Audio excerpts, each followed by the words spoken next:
I'm Polly Warren and welcome to the Positive Perimenopause podcast. This is the place for some positive inspiration to help you through the rollercoaster ride of perimenopause. I truly believe that with the right support, knowledge and wellness tools, you can feel your best yet, because I'm learning this life phase can be a truly exciting and often pivotal time of life. With every episode, my mission is to support and empower you to own your menopause, because it's time to start taking care of the most important person, and yes, that's you. So thank you for being here and sharing your time with me. Now let's dive in. Hello and happy 2023. How are you? I hope you've had a fantastic Christmas break. You've managed to relax, and I hope it hasn't been a stressful time, which I really do understand it can be, particularly if you are in perimenopause. So I've taken 2 weeks off the podcast, which I must admit, it feels a lot longer than 2 weeks.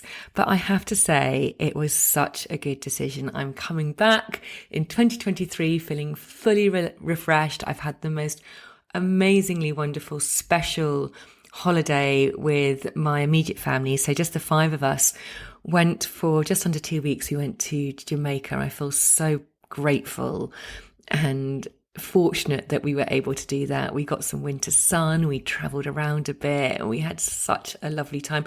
But don't get me wrong, when you've got 3 teenagers, it's not all going to be a bed of roses. I would say probably, for us, it was pretty good. 80% of the time they were on good form, and it was really just such a really special time. And what I loved mostly is that we kind of got away from the kind of madness of all the presents and everything. And we ended up doing a secret Santa between the 5 of us. So we had $20 to spend each on some Jamaican, basically it was some Jamaican tourist hat. But it was so nice because we had so much joy in giving to each other. And we just got one present each on Christmas Day. And do you know what? It was enough. So I was very, very grateful. And of course, the rest of the family is really important to me as well, but we did manage to celebrate with them before we went away. Do you know, I was so worried about having a break from the podcast for not putting out 2 weeks worth of content, because I'm always going on about the importance of consistency. And I do believe that being consistent is really important, and particularly when you're trying to grow a business or you're trying to stick to your goals. However, I really decided it was time to walk my own talk and not beat myself up about it. I just was going to struggle to get 2 episodes out before I went away on holiday. And I really felt like I needed a break. And I trust that you, my lovely listeners, would return.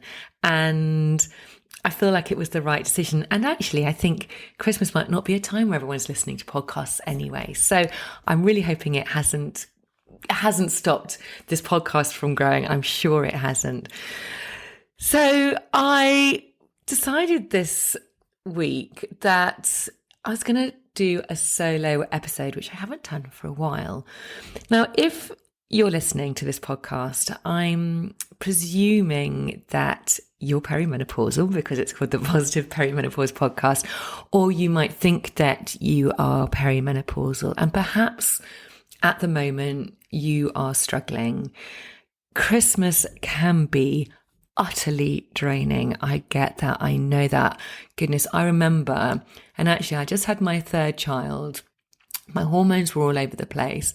I remember stirring the gravy in floods of tears one year because nobody was helping me. I felt like I had to do everything, and I felt like I'd brought the whole Christmas together, and it can be a really, really difficult time.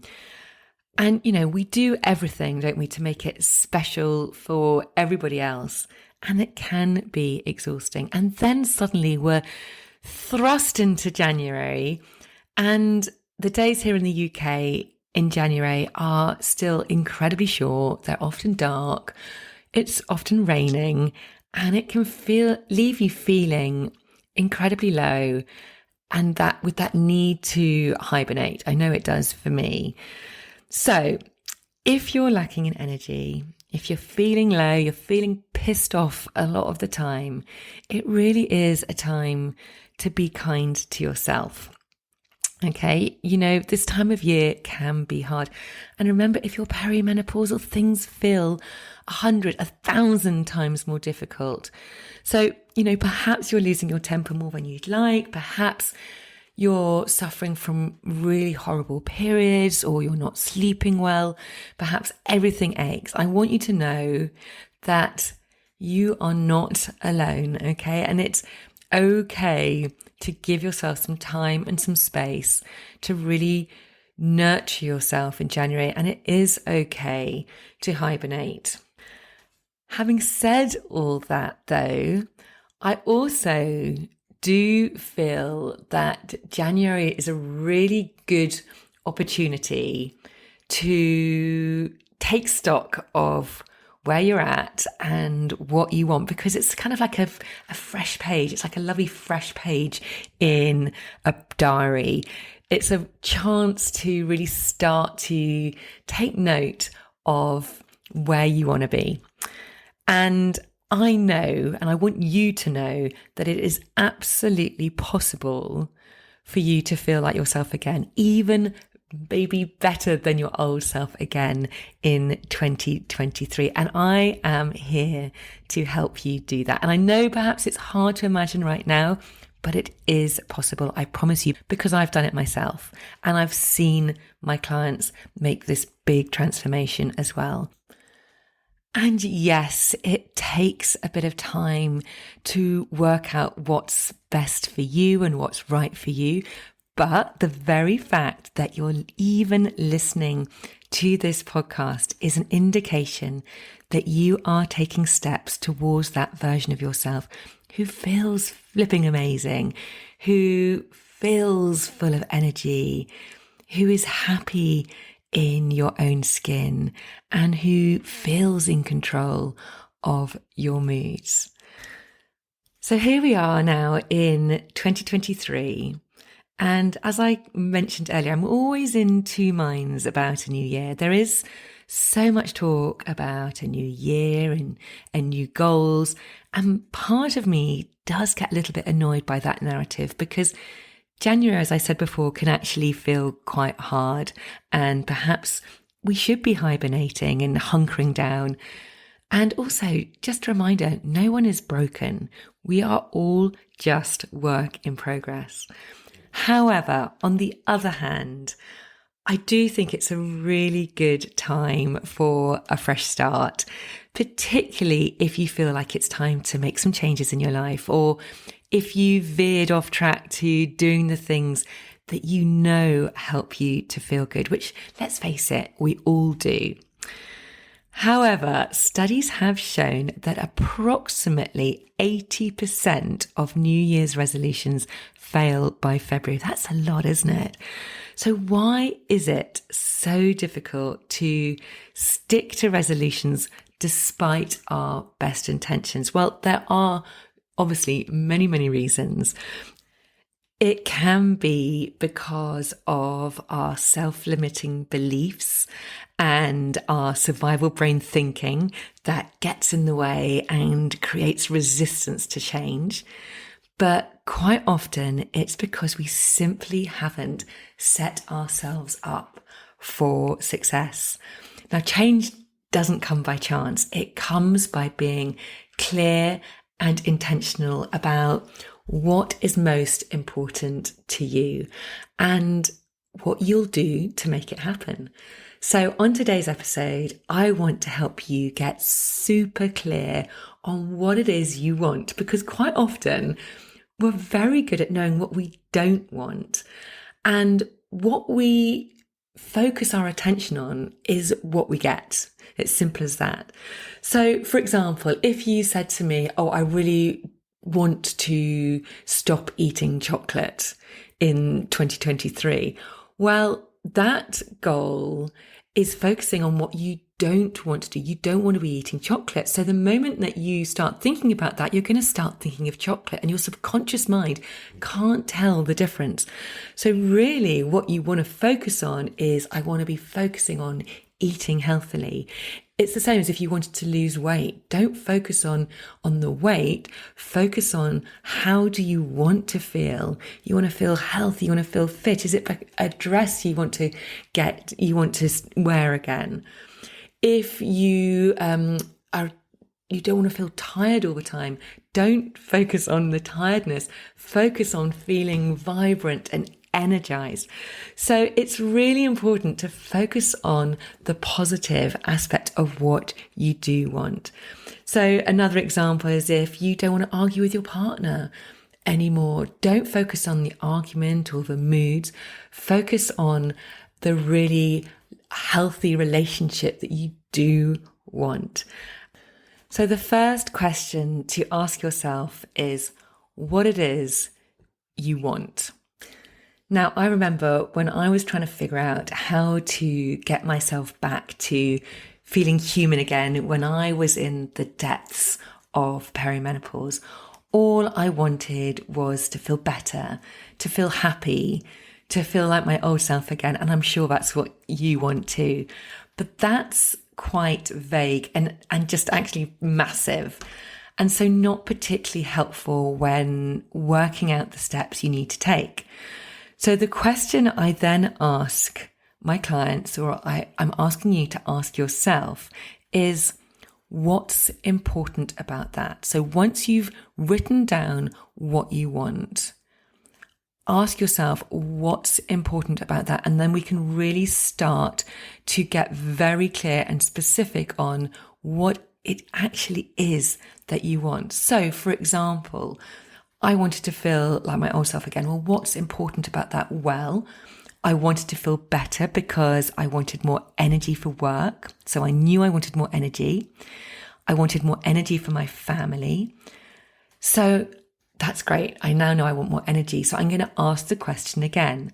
What's important about that? So this is going to really help me get down to the nitty gritty. It helps us get to the why, and this really helps with understanding your motives, which means you won't have to rely on willpower for motivation, because willpower is a limited resource which generally runs out and it really can't be relied on. So what's important about having more energy for family? Well, I knew that if I had more energy, the time I spent with my kids would be of a better quality. It would be more enjoyable. And then everybody wins, not just me, but my children as well. If I had more energy for work, I'd get more done. I'd enjoy it more. And ultimately, I'd have a bigger impact. So just by asking that question, what's important about that? I've got a much, much more specific goal. Okay, let's go back to that original question about what's important about feeling better? Well, I'd enjoy life again and feel healthier.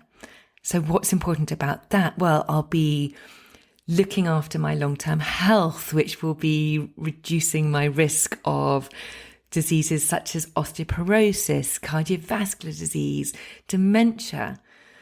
So feeling healthy is a really important part of me feeling better. So that now I can work out what do I need to feel healthy. So what's important about that? Well, it's about eating better, etc. I could go back one more time to that original question. So I want to feel like me again, or I want to feel better. So what's important about that? Well, I wouldn't be grumpy all the time, hopefully, with the ones I love. What's important about that? Well, my relationships with my partner and with my children would be better, would be stronger. So now I have 3 much more specific goals as opposed to just wanting to feel better. So I want more energy, I want healthy relationships, and I want to look after my long-term health. So once I've got those goals, it's much easier to work out how I'm going to go about it. So the next question to ask, so far we've got what it is you want, what's important about that, and don't be afraid to ask that question quite a few times to get to to something specific. And the third question is, how are you going to do it? So this is where we can break it down into much more specific steps. So for my long-term health, I am going to start to think about what I can do. So I would suggest for anyone in perimenopause, one thing which we can all make sure that we are informed on of whether you want to take it or not is to learn about HRT. This might be something you've considered. It might be something you're already doing. It might be something you've just ruled out altogether.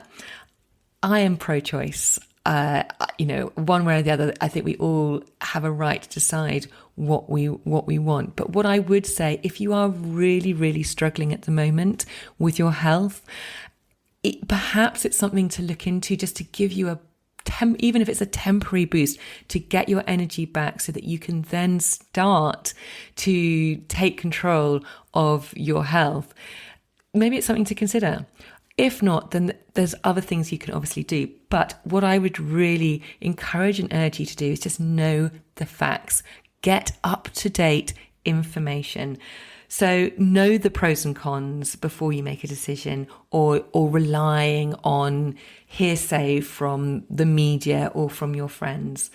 And if you're worried about long-term health, then do your research about this, because actually there's a lot of research coming out now about HRT, about if you were to take it during perimenopause, there are some really good long-term health benefits in terms of preventing dementia and Alzheimer's, in terms of preventing cardiovascular disease, in terms of preventing osteoporosis. So I just think it's something to look into. You can obviously go to your GP. I mean, I'm afraid it's still very much a postcode lottery. Things are improving. You can, if you have the means to, you can go to a private menopause clinic, or there is a wealth of information online. The menopause doctor, Louise Newson, is a very good resource to go to. But I would really suggest having the facts at your fingertips before you make your decision. And I think sometimes we're very good at saying, no, it's not something I want to do. I don't want to touch it. And that's that. But actually, maybe it could be right for you for the moment. Maybe not. It's up to you. But maybe that's something you need to look at. So that could be something you're going to one of the steps you're going to take. I imagine and this was for me, going through perimenopause, I wanted more energy. I wanted to look after my longer term health. I wanted to improve my relationships. Diet is fundamental for everybody. I was listening to a podcast this morning. I really recommend it. It was with Jay Shetty and Dr. Mark Hyman, and it was about how food can heal us, or actually it can help kill us at the same time. Diet has more effect on our bodies than any of us, I think, truly appreciate. So can I just say, going on a restrictive diet is not the answer.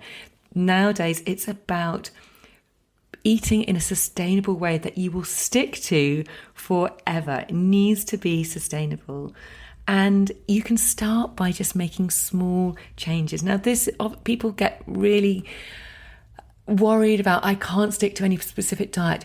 Don't start by taking things out. Just maybe start by adding more things in. So we all know we need to eat a wider range of fruits and vegetables. Maybe challenge yourself. Maybe see if you can add in a different vegetable each week. Start small. Don't try and start by doing everything.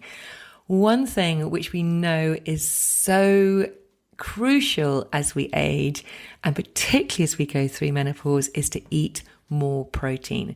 Now, I have been a vegetarian for the last 5 years, and since I've been doing my marathon training, which has been for the last 8 weeks, I've suddenly had this real feeling that I'm not eating enough protein. Now, obviously you can get protein through various plants. Quinoa is a great one because it's one of the only complete plant proteins.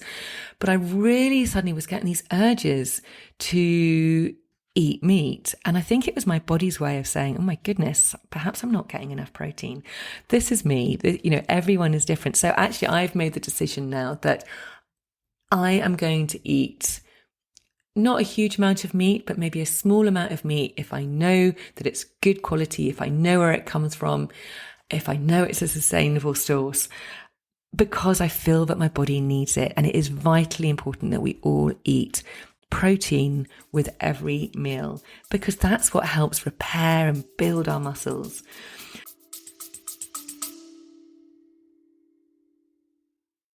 A very quick break to ask you to hit the follow or subscribe button if you haven't already. And if you're enjoying this episode, I'd be super grateful if you could hit those stars and rate it too. Thank you.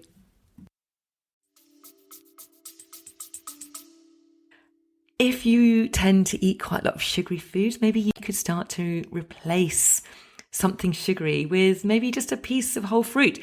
Something which I started to do is I constantly have really delicious cold, crunchy, pink lady apples in the fridge. They're my favourite type of apples. And if I've kind of got that real need to have something sweet and sugary, actually I can go into the fridge, get myself a lovely cold, crunchy apple. I can chop it up, and do you know what? It does really, because they're quite sweet. It's delicious. And sometimes maybe I might have it with a bit of cheese or with a bit of almond butter, and it's really delicious. Another good tip is to maybe get some ground linseed and add it onto your breakfast and smoothies. That's a great source of phytoestrogens, which is really, really good. Or maybe you might start your day with lemon and water. Your liver loves that, by the way, to start your day. So just choose maybe one or two things you can start adding into your diet rather than restricting yourself, because actually what you might find is over time, the foods or the drinks that you know deep down aren't serving you well actually might not feel as important to you when you start replacing them with something which actually your body much, much prefers. So what else might you do? How else are you going to go about it? Well, another thing which you might consider is movement, some form of exercise. Okay, New Year is a time where we see gyms have a huge influx in people joining, but by the end of January, the numbers start to dwindle. And again, this is about not going headfirst into I'm going to go 5 times a week mode. This is about thinking what is actually possible for you to keep up day by day. Again, just work it out for you. Don't join a gym if it's miles away. You've got to try and make it as easy as possible for yourself. Perhaps you can do a workout at home. Schedule it in your diary. And something which I think is really super important, which helps so much, particularly if you find it difficult to stick to something, is make an appointment with somebody, with a friend, or book into a class. You have a 65% chance of completing a goal if you commit to somebody else. And if you have a very specific accountability appointment, so with a particular person, you'll increase your chance of success to up to 95%. So if you struggle with sticking to things, find somebody to make an appointment with, an accountability buddy, because you are going to increase your chance of sticking to it massively. Another thing you might think about doing to achieve your goals is how are you going to reduce and manage your stress? We know that stress is one of the major aggravators to perimenopause and to general health. So it's absolutely important that you have got some sort of idea of how to reduce your stress. And again, I'm going to say it again, keep it small and realistic. There are so many apps out there now, like Calm, Headspace, Insight Timer, which you can get on your phone. And most of them have a daily meditation which is about 10 minutes, which, we all have 10 minutes in the day. But what I would say is it's important to try and I find anyway, a regular time that you do your meditation. So for me, it's when I get out of the shower. I sit down for 10 minutes when my hair is wet and do my meditation. If you really can't find 10 minutes, maybe it's 2 minutes or 5 minutes just sitting quietly. These apps, you can even put in a 2-minute or a 5-minute meditation. But I promise you, you will notice just by doing that daily how it makes you feel and how much better you feel after just taking a little bit of time out. So those are some things which perhaps you would consider about how you're going to go about making your goals and doing your goals. So that was my third question. Now, the fourth question I think is probably one of the most important, which you can ask yourself, is what might stop you, or what is stopping you from achieving your goals or stopping you from taking the actions?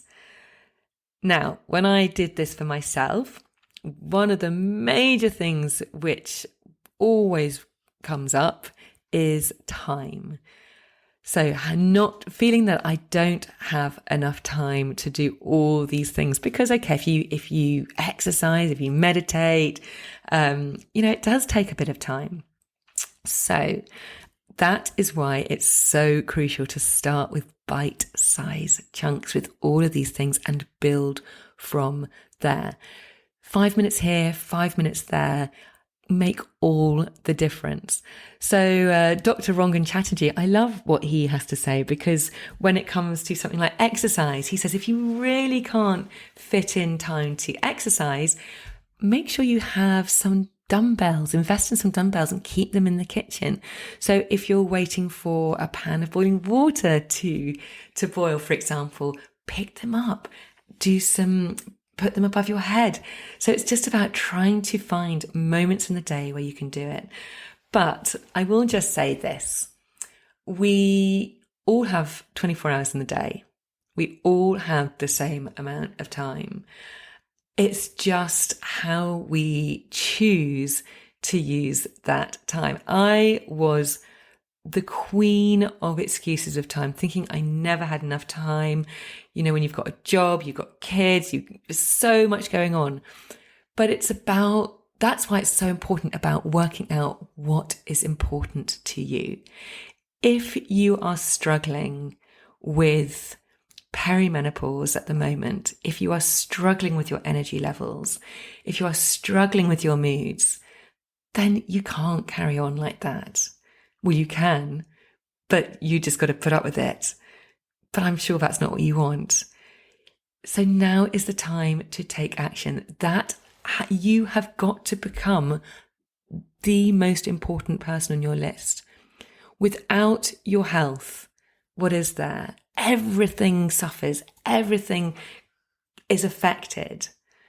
So you have got to decide that you and your health and the things that you can do to support that have got to be up there amongst the most important things. So for me, when I realized this, I realized I just had to get up a bit earlier. That time in the morning was when I could actually exercise and meditate. Let's not forget, we need to get some sleep, because I appreciate also in perimenopause, sleep can be something which can be really, really challenging. But maybe you can go to bed a little bit earlier.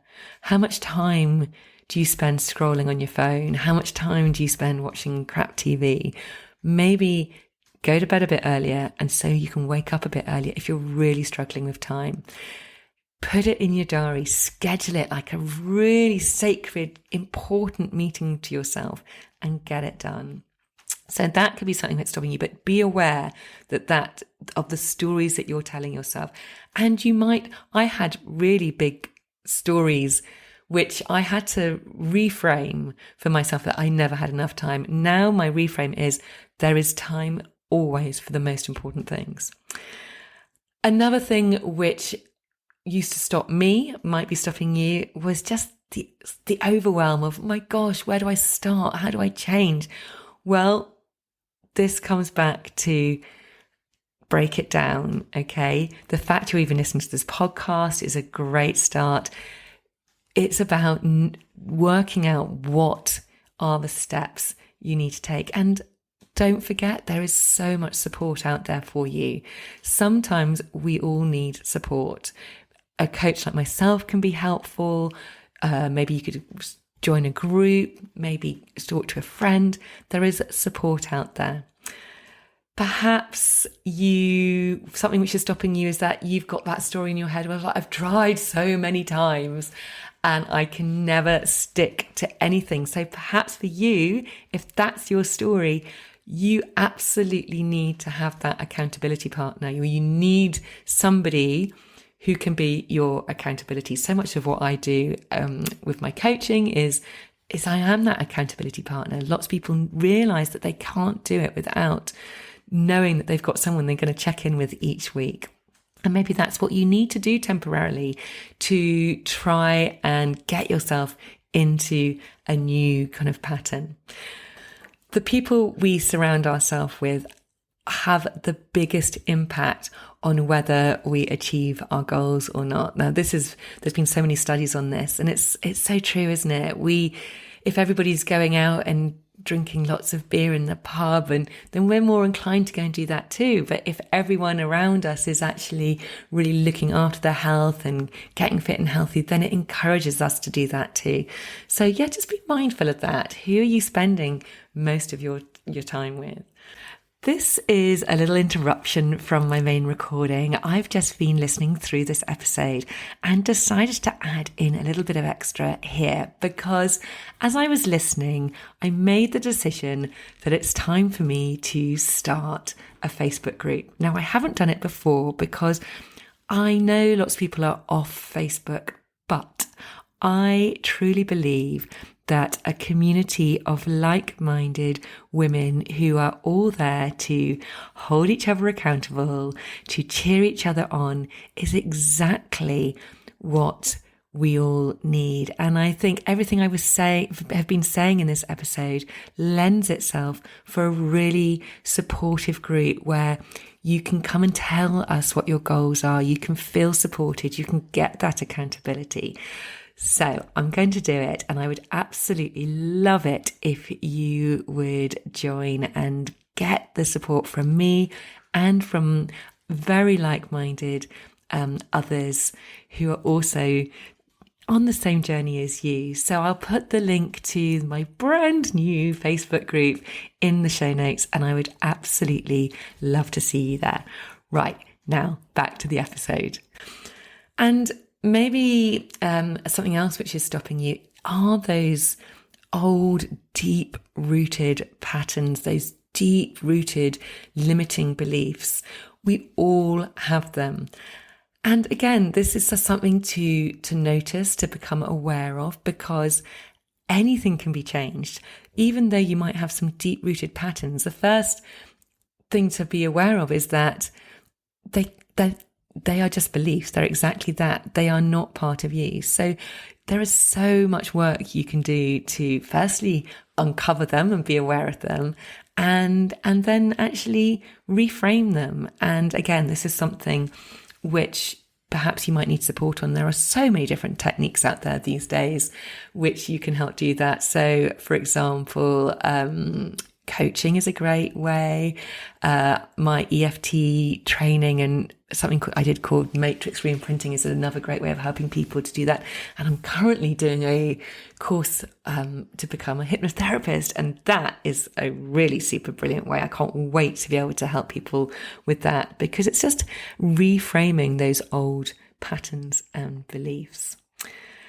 So the last thing, the fifth question to ask yourself, which is what I would always ask my clients to do as well, is to do something which is called future pacing. So the question would be, what will it look like when you've achieved your goal, when you have achieved what you want. So this is a visualization exercise. So this is when you can really step into that version of yourself who has achieved everything you want. So you can close your eyes and you can step into that healthiest version of yourself who is putting on your gym kit, who's working out 3 times a week at regular times and enjoying it, who's cooking and eating more vegetables and eating healthy proteins with her meals, who's finding that time to meditate or sit quietly for 10 minutes every morning and consequently feels really calm, feeling really confident that you're doing everything you need to support your long-term health. So really visualize that. See the person you are. Notice the colors. Feel how you feel. Hear what you're going to hear. And enjoy the feeling, because that is where you're going to get to. And by doing this, you are rehearsing that feeling. The body and the subconscious will remember it. So that is something you are aiming for, and it's absolutely possible for you to get to. Okay, so let me recap for you the 5 questions to ask yourself to get really super clear on what you want for 2023 and how you're going to get there. So the first question is, what do you want? Remember to keep it in the positive. Second question is, what's important about that? And you might need to ask that question several times to get down to the really specific thing that you actually want. Number 3 is, how are you going to go about it? So this is where you can break it down into smaller chunks of what you're actually going to do. Number 4, what's stopping you? One thing to just note on this is there might actually be people in your life who might be stopping you. There might be people who might feel a little bit uncomfortable if you start making changes, so just, again, be aware of that. And the last question is, what will it look like when you've achieved it? Really step into and visualize the feeling of how it's going to feel, of what you're going to see, what you're going to hear, and turn up the colors so they're bright and vivid. There you have it. I hope that's been helpful for you. If you feel that actually, my goodness, that would be really helpful to have someone support me with this in 2023, then please do get in touch, because this is what I do. I love supporting people to achieve their goals, and a New Year's always a great time and a great opportunity to start doing the things that you know are going to make you feel better. And ultimately, that is what we want. It's about feeling good now and for the long term. So if you would like to get in touch with me, you can email me at info@pollywarren.com or come over to Instagram at pollywarrencoaching. And as always, if you feel you know somebody who would benefit from listening to this episode, please feel free to share.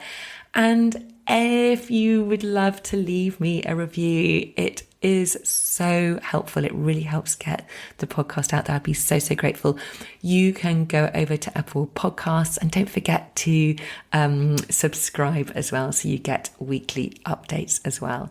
And if there's any particular subject you would like me to do an episode on, please do let me know, because I'm always open. I've got some good ones coming up. I've got Emma Bardwell on next week, who is a brilliant nutritionist specialising in perimenopause and menopause. So look out for that one. Thank you for listening. It means the world to me. Have a really wonderful week, and sending you lots of love. Bye.